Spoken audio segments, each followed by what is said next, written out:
Hello friends, exam temple की online test series में आपका हार्दिक स्वागत है। और आज अपना जनरल साइंस का टेस्ट नंबर 5 है। 4 टेस्ट अभी तक अपने जनरल साइंस के हो चुके हैं, जिसमें अपने फिजिक्स के लगभग 70 से 80 क्वेश्चन जो है वो हम कवर कर चुके हैं। आज अपने बायो के 20 क्वेश्चन रखेंगे, तो आपको 1 बाय 1 क्वेश्चन के आंसर करते रहना है और कितने क्वेश्चन सही हुए ये भी आपको बताना है। तो चलिए फर्स्ट क्वेश्चन से अपने स्टार्ट करते हैं। मनुष्य में ऐच्छिक गतियों का नियंत्रण किसके द्वारा होता है, ये आपको बताना है।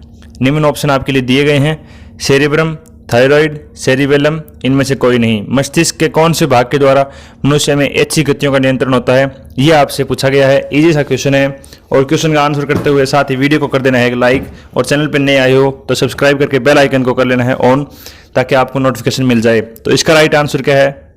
इसका राइट आंसर है ए ऑप्शन, सेरिबेलम जो है वो ऐच्छिक गतियों का नियंत्रण करता है। चलते हैं नेक्स्ट क्वेश्चन की ओर। क्वेश्चन आपकी स्क्रीन पे क्वेश्चन है आपका, शरीर का तापक्रम कहाँ नियंत्रित होता है? शरीर का जो बॉडी का जो टेम्परेचर है उसको कहाँ पे कंट्रोल किया जाता है? तो स्पाइनल कॉर्ड में, सेरिबेलम में, हाइपोथैलेमस में, पिट्यूटरी ग्लैंड में। तो ये आपको बताना है। मस्तिष्क के कौन से भाग का क्या कार्य होता है ये आपको याद होना चाहिए, तभी आप इस क्वेश्चन का आंसर कर पाओगे। तो देखिए इसका राइट आंसर क्या है? सी ऑप्शन, हाइपोथैलेमस जो है वो शरीर के तापक्रम से नियंत्रित होता है। आपने अगर तंत्रिका तंत्र जो है चैप्टर पढ़ा होगा तो आपने वहाँ पढ़ा होगा कि जो भूख प्यास वगैरह है और जो शरीर का तापक्रम है वो हाइपोथैलेमस के द्वारा नियंत्रित किया जाता है। चलिए चलते हैं नेक्स्ट क्वेश्चन की ओर। आपका नेक्स्ट क्वेश्चन है, अमीबा में भोजन का अंतर्ग्रहण किसके द्वारा होता है? मतलब अमीबा जो है अपना भोजन किस प्रक्रिया के द्वारा करता है, कौन से अंग के द्वारा करता है? तो कूटपाद के द्वारा, कोशिका मुंह के द्वारा, सीलिया के द्वारा, गुदा द्वार के द्वारा। तो यह आपको बताना है। देखिए अमीबा क्या है? एक कोशिकीय प्राणी है, उसमें सभी कार्यों को करने के लिए सिर्फ एक ही कोशिका होती है। तो वही कोशिका क्या करती है? उसमें भोजन को ग्रहण करती है। तो उसके लिए उसमें क्या बनाए जाते हैं? कूटपाद जो है वो निर्मित किए जाते हैं। जैसे ये कोशिका है तो ये क्या करेगी? भोजन ग्रहण करने के लिए ऐसे अपने आकृति कर लेगी, तो यहाँ पे जो है वो भोजन का कण आ जाएगा और धीरे धीरे ये ऐसे मतलब आगे से बंद करके इसको अंतर्ग्रहण कर लेगी। तो सिंगल कोशिका का कार्य होता है ये। अमीबा एक कोशिकीय प्राणी है, आपको पता ही है। नेक्स्ट क्वेश्चन आपका, निम्न में से कौन सा एंजाइम लार में पाया जाता है? लार में उपस्थित एंजाइम के बारे में आपसे पूछा गया है। Pepsin, trypsin, ptyalin, chymotrypsin. कौन सा एंजाइम जो है वो लार में पाया जाता है ये आपको बताना है। तो लार में कौन सा एंजाइम होता है? टाइलिन जो है ये एंजाइम होता है। इसके साथ साथ लार में और कौन से एंजाइम होते हैं ये आपको बताना है। चलिए चलते हैं नेक्स्ट क्वेश्चन की ओर। नेक्स्ट क्वेश्चन है आपका क्वेश्चन नंबर 5, ऊर्जा उत्पादन के लिए कोशिका प्राय किसका उपयोग करती है? मतलब ऊर्जा के उत्पादन के लिए कोशिका अमीनो अम्ल, ग्लूकोज, वसा अम्ल, सुक्रोज, इनमें से किसका उपयोग करती है ये आपका क्वेश्चन है। श्वसन तंत्र आपने पढ़ा है तो वहां पे आपने जरूर पढ़ा होगा कि ऊर्जा उत्पादन के लिए कौन से पदार्थ का यूज किया जाता है। अगर अभी तक नहीं पढ़ा है तो अपने श्वसन तंत्र पे कंप्लीट वीडियो बना रखी है और ऊपर आई बटन में आपको उसका लिंक मिल जाएगा या फिर वीडियो के एंड में मिल जाएगा। तो इसका राइट आंसर क्या है? बी ऑप्शन, ग्लूकोज का जो है वो यूज किया जाता है। चलिए चलते हैं नेक्स्ट क्वेश्चन की ओर। नेक्स्ट क्वेश्चन आपका, किस अभिक्रिया द्वारा पौधों में ऑक्सीजन बाहरी वातावरण से कोशिकाओं में पहुंचती है? ये क्वेश्चन है आपका कि पौधे जो हैं ऑक्सीजन का अंतर्ग्रहण कौन सी प्रक्रिया के द्वारा करते हैं? इजी लैंग्वेज में ये क्वेश्चन पूछा गया आपसे। किण्वन के द्वारा, विसरण के द्वारा, दहन के द्वारा, प्रकाश संश्लेषण के द्वारा। अब मोस्टली स्टूडेंट्स आंसर करेंगे प्रकाश संश्लेषण के द्वारा, लेकिन प्रकाश संश्लेषण से कोशिकाओं अंदर नहीं लिया जाता, उसमें भोजन निर्माण में सहायक होती है। जो कोशिकाओं में ऑक्सीजन अंदर लिया जाता है वो किसके द्वारा लिया जाता है? विसरण के द्वारा लिया जाता है। तो जो रंध्र बने होते हैं उनमें विसरण की प्रक्रिया होती है, जिसके द्वारा क्या होते हैं? ऑक्सीजन शरीर वो कोशिका के अंदर आती है, पत्ती के अंदर आती है। चलिए चलते हैं नेक्स्ट क्वेश्चन की ओर। नेक्स्ट क्वेश्चन आपका आपकी स्क्रीन पे, श्वसन की अभिक्रिया में खाद्य पदार्थों की परिणति क्या होती है? श्वसन की अभिक्रिया में खाद्य पदार्थों की परिणति क्या होती है? विघटन की, दहन की, परिवर्तन की, संश्लेषण की। तो उसमें खाद्य पदार्थों क्या होता है? विघटन होता है, दहन होता है, या फिर उनमें परिवर्तन हो जाता है, या फिर नए पदार्थों का संश्लेषण होता है। यह आपसे क्वेश्चन पूछा गया है। क्वेश्चन की लैंग्वेज थोड़ी सी अलग है, लेकिन समझने की कोशिश कीजिए कि क्या पूछा गया है। खाद्य पदार्थों की परिणति क्या होती है? मतलब खाद्य पदार्थों पर कौन सी क्रिया होती है? विघटन की, दहन की, परिवर्तन की, संश्लेषण की। तो इसका राइट आंसर क्या है? खाद्य पदार्थों का विघटन होता है। जटिल खाद्य पदार्थों का सरल खाद्य पदार्थों में विघटन होता है। तो यही आपसे जो पाचन की जो अपने पूछी जाती है परिभाषा, उसमें भी यही बोलते हैं अपने।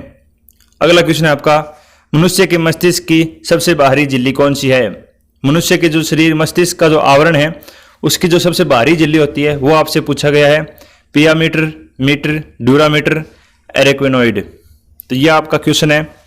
मोस्टली एग्जाम में ऐसे क्वेश्चन पूछे जाते हैं, सबसे बाहरी आवरण, सबसे बड़ी हड्डी वगैरह, ऐसे कौन सी कोशिका सबसे बड़ी है, तो ऐसे क्वेश्चन आपसे पूछते रहते हैं। तो इसका राइट आंसर आपको करना है। इसका राइट आंसर क्या है? सी ऑप्शन, ड्यूरामीटर जो है सबसे बाहरी आवरण होता है मस्तिष्क का। चलिए चलते हैं नेक्स्ट क्वेश्चन की ओर। ऑक्सीजन क्या है? वसा है, कार्बोहाइड्रेट है, एंजाइम है, हार्मोन है। ये क्वेश्चन आपने आज तक कहीं पे नहीं देखा होगा, पहली बार आप ये क्वेश्चन देख रहे हो। इस क्वेश्चन का स्क्रीनशॉट लेके आप सेव कर लेना, या फिर नोट कर रहे हो तो बहुत ही अच्छी बात है। ऑक्सीजन क्या है? वसा है, कार्बोहाइड्रेट है, एंजाइम है, हार्मोन है। तो कुछ बोलेंगे ऑक्सीजन तो गैस है, लेकिन उसकी प्रकृति क्या है? एंजाइमी प्रकृति है। क्या है इसका राइट आंसर? सी ऑप्शन है। इसका क्या आंसर है? सी। ऑक्सीजन क्या है? एंजाइम। तो चलिए चलते हैं नेक्स्ट क्वेश्चन की ओर। कोई भी डाउट हो आप नीचे कमेंट कर देना, उसका आंसर आपको मिल जाएगा। और बाकी हमारे जो सोशल मीडिया लिंक है नीचे अवेलेबल है, इंस्टाग्राम का भी, वहाँ पे आप हमसे कोई भी क्वेश्चन पूछ सकते हो। तो वायुमंडल में सामान्यतः CO2 पाया जाता है। कितने प्रतिशत CO2 की मात्रा होती है? इजी सा क्वेश्चन है, 5वीं क्लास का बच्चा ये क्वेश्चन बता सकता है। वायुमंडल में सामान्यतः CO2 कितना पाया जाता है? ऑप्शन के हिसाब से भी आप कर सकते हो इसको। वायुमंडल में CO2 जो है वो सबसे कम पाई जाती है। तो 78% तो N2 होती है अपनी, और 21% ऑक्सीजन होती है, 4% जो अन्य गैसें, मतलब तो डी जो ऑप्शन है वो इसका राइट आंसर है। 0.03% ऑक्सीजन जो है, सॉरी, CO2 जो है वो वातावरण में पाई जाती है सामान्यतः। चलते हैं नेक्स्ट क्वेश्चन की ओर। नेक्स्ट क्वेश्चन आपका, छाया में पनपने वाले पौधों को क्या कहते हैं? जो अपने देखे होंगे कि घरों में लगे रहते हैं सजावटी पौधे, तो जो छाया में लगाए जाते हैं पौधों को, उनको क्या कहा जाता है? हेलियोफाइट्स, थियोफाइट्स, सियोकोफाइट्स, इनमें से कोई नहीं। तो इसका राइट आंसर क्या है? सियोकाइट्स। सियोकाइट्स जो है, सी ऑप्शन इसका राइट आंसर है। इंपॉर्टेंट क्वेश्चन आपके लिए बन सकता है ये। चलिए चलते हैं नेक्स्ट क्वेश्चन की ओर। मनुष्य में मुख्य श्वसन अंग क्या है? मनुष्य में मुख्य श्वसन अंग क्या है? फेफड़ा, नाक, ट्रैकिया, क्लोम। अगर अभी तक आपने श्वसन मैंने बता दिया, आई बटन में आपको ऊपर लिंक मिल जाएगा श्वसन तंत्र का, उस चैप्टर को आप देखिए। एक ही वीडियो में अपने कंप्लीट श्वसन तंत्र को पूरा किया गया है। तो देखिए क्या क्वेश्चन है आपका, मनुष्य में मुख्य श्वसन अंग क्या है? अलग अलग जीवों में अलग अलग परिस्थितियों के हिसाब से, अलग अलग वातावरण के हिसाब से अलग अलग जो श्वसन अंग हैं वो पाए जाते हैं, लेकिन ये तो मतलब श्वसन तंत्र के भाग के दिए गए हैं अपने को, फेफड़ा, नाक, ट्रैकिया, क्लोम। तो इसका राइट आंसर क्या है? मुख्य श्वसन अंग फेफड़े होते हैं। चलिए चलते हैं नेक्स्ट क्वेश्चन की ओर। नेक्स्ट क्वेश्चन आपका, निम्न में से कौन सी बीमारी श्वसन तंत्र से संबंधित है? श्वसन तंत्र से संबंधित बीमारी कौन सी है? Diarrhoea, TB, pneumonia, B and C both. तो इसका राइट आंसर आपको करना है। डायरिया है, टीबी है, या निमोनिया है, या फिर बी और सी दोनों है। तो ये क्या है? बी और सी दोनों ही जो है वो श्वसन से संबंधित बीमारी है। तो आप इजी से क्वेश्चन है, इसका आंसर कर सकते हो। श्वसन शरीर से संबंधित रोगों के बारे में अपने अलग से एक कंप्लीट क्लास आपको प्रोवाइड करवा देंगे। उच्च रक्तचाप की अवस्था को क्या कहते हैं? मतलब जो ब्लड प्रेशर जो है वो अगर हाई हो जाता है तो उस अवस्था को अपने क्या कहते हैं? ये आपका क्वेश्चन है। आपको कोई भी टॉपिक की स्पेशल क्लास चाहिए तो आप बता सकते हो नीचे कमेंट में, हम प्रोवाइड करवा देंगे। और अगर कोई भी क्वेश्चन में कहीं पर भी डाउट हो, पहले की वीडियोज में भी अगर कोई क्वेश्चन में डाउट हो तो आप बता देना। और वीडियो को अभी तक लाइक नहीं किया है तो लाइक कर देना, और नए आए हो चैनल पे सब्सक्राइब करके बेल आइकन को ऑन कर देना। आपका जो सपोर्ट है उसी से हमें कुछ नया करने की सीख मिलती है, तो उससे प्रेरित होते हैं हम कि स्टूडेंट्स अपने साथ जुड़ते हैं और अपना जो कंटेंट है वो अच्छा है। तो चलिए इसका राइट आंसर क्या है? उच्च रक्तचाप की अवस्था को क्या कहते हैं? यह आपका क्वेश्चन है। हाइपोटेंशन, पक्षाघात, हाइपरटेंशन। हाइपोटेंशन, हाइपरटेंशन अलग अलग है, ध्यान रखिएगा। इसका राइट आंसर क्या है? हाइपोटेंशन। उच्च रक्तचाप की अवस्था को क्या कहते हैं? हाइपोटेंशन। चलते हैं नेक्स्ट क्वेश्चन की ओर। नेक्स्ट क्वेश्चन आपका, मछलियों में उत्सर्जी पदार्थ क्या है? देखिए जलीय जीव है मछली, तो जलीय जीवों में जो उत्सर्जी पदार्थ है वो क्या होता है ये आपको बताना है।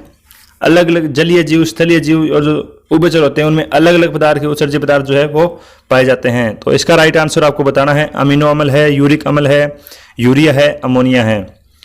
तो ये बताना है आपको। और विषाक्तता के आधार पर मतलब कौन सा सबसे ज़्यादा जहरीला होता है, इसके हिसाब से आपको इसका ऑर्डर जो है वो कमेंट करना है। कौन इसका राइट आंसर दे पाता है, इनका जो ऑर्डर है उसको अपने हाईलाइट में रखेंगे। तो चलिए नेक्स्ट क्वेश्चन आपका, सॉरी इस क्वेश्चन का आंसर क्या है, अमोनिया। डी ऑप्शन जो है इसका राइट आंसर है। और अपने कम्युनिटी पोस्ट में भी डेली क्वेश्चन डालते रहते हैं, वहाँ पे भी आप क्वेश्चन जो है डेली अटेम्प्ट कीजिए, उनके आंसर आपको 24 घंटे में वहाँ पे प्रोवाइड करा देते हैं। तो अगला क्वेश्चन है आपका, पौधे में आवश्यकता से अधिक जल किस प्रक्रिया द्वारा बाहर निकालते हैं। पौधों में कौन सी क्रिया होती है जिसके द्वारा जो अतिरिक्त जल है उसको बाहर निकाल दिया जाता है। अवशोषण की होती है, वाष्पोत्सर्जन की होती है, उत्सर्जन की होती है, प्रकाश संश्लेषण प्रक्रिया होती है। कौन सी प्रक्रिया इनमें होती है, वाष्पोत्सर्जन। वाष्प का उत्सर्जन, जल का जो है वाष्प की मात्रा में, वाष्प के रूप में उत्सर्जन जो है जल का किया जाता है। चलते हैं नेक्स्ट क्वेश्चन की ओर। कल हमने कम्युनिटी पोस्ट में डाला था कि निम्न में से कौन सा विटामिन जल में घुलनशील है। तो जल में घुलनशील विटामिन कौन सा है, बी एंड सी। तो इसका अगला क्वेश्चन है, निम्न में से किसे प्रकाश संश्लेषी अंगक कहते हैं। पौधों के कौन से भाग को प्रकाश संश्लेषी अंगक कहा जाता है। पत्ती को, हरित लवक यानी क्लोरोप्लास्ट को, स्टोमेटा यानी रंध्र को, जड़ यानी रूट को। तो इनमें से कौन सा जो है प्रकाश संश्लेषी अंग है, यह आपको बताना है। इसका राइट आंसर क्या है, ए ऑप्शन, पत्तियां जो है प्रकाश संश्लेषण का मुख्य अंग है। नेक्स्ट क्वेश्चन आपका, पौधों में गैसों के आदान प्रदान के लिए कौन सा अंग होता है या कौन सी संरचना बनी होती है। जड़, रंध्र, टहनी, तना। तो ये आपका क्वेश्चन है। पौधों में गैसों के आदान प्रदान के लिए कौन सा अंग बना रहता है, अंदर। कौन सी संरचना बनी होती है, रंध्र। रंध्र जो है वो पादपों में पाए जाते हैं। नेक्स्ट क्वेश्चन आपका, फेफड़ों का आकार कैसा होता है। श्वसन तंत्र से जुड़े अपने कई क्वेश्चन देख लिए हैं। अगर आप इन क्वेश्चन का आंसर नहीं कर पा रहे हो तो जो वीडियो है अपने जरूर देखना, लास्ट में आपको लिंक मिल जाएगा। फेफड़ों का आकार कैसा होता है, गोलाकार, बेलनाकार, शंकुआकार, अंडाकार। तो इसका राइट आंसर क्या है, सी ऑप्शन, शंकुआकार जो है फेफड़ों का आकार होता है। चलते हैं नेक्स्ट क्वेश्चन की ओर। ये क्वेश्चन आपके लिए रहेगा, इसका आंसर आपको करना है। इसका आंसर आपको नेक्स्ट टेस्ट में मिलेगा, टेस्ट से बने रहिए। क्वेश्चन क्या है आपका, भोजन का पाचन किस प्रकार की अभिक्रिया है।